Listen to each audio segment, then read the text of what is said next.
Hi, Mrs. Moingo. It's Mary Masako Axelm, and I am doing my mental health narrative on a 23-year-old Caucasian single male patient who was brought into the DMC at Huntington Hospital by police on a 5150 for a 72-hour hold.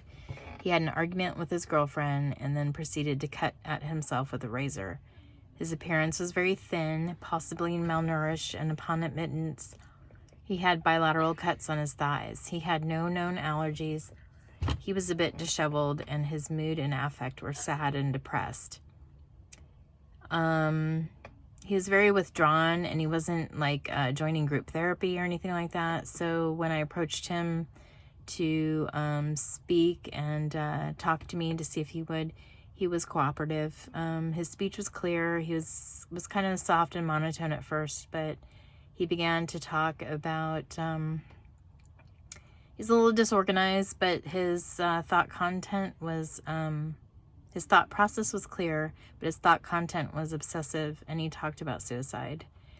His insight to me was poor, and he did not seem to have awareness of his behavior and the impact on others.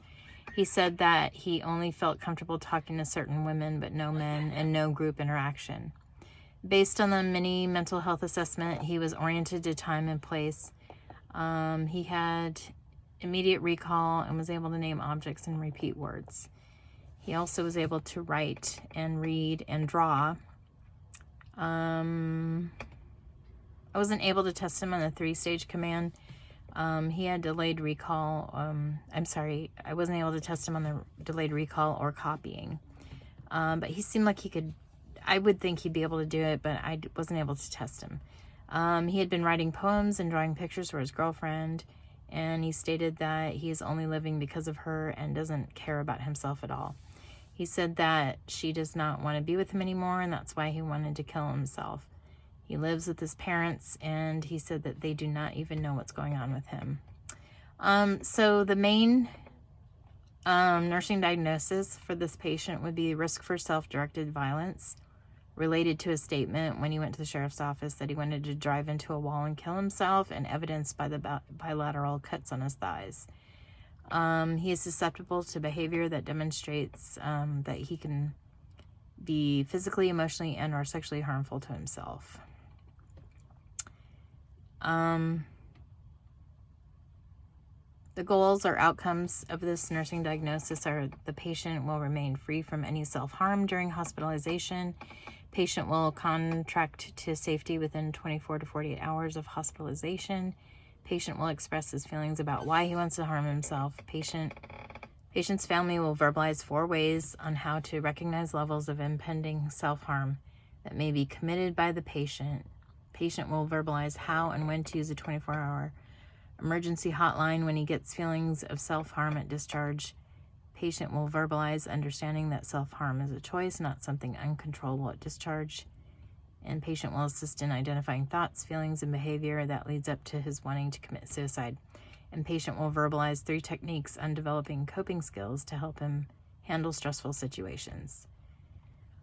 The family of patient A must be involved in discharge planning, and the nurse will teach the family about how to recognize clues early, support treatment regimen, and encourage the patient to initiate the emergency plan. Before discharge, the client will need a supply of ordered medication, a plan for follow-up, make sure he understands the plan and has a caregiver or family that is in support and understanding of the plan and can access outpatient treatment, and determine the participation level of his parents in order for the ongoing treatment to be successful. I think it's important for the family to have a crisis intervention, because he mentioned that the family was not aware of what was going on. This can be facilitated maybe at the hospital before discharge, addressing the ability to care, stress levels, and attitude toward the patient.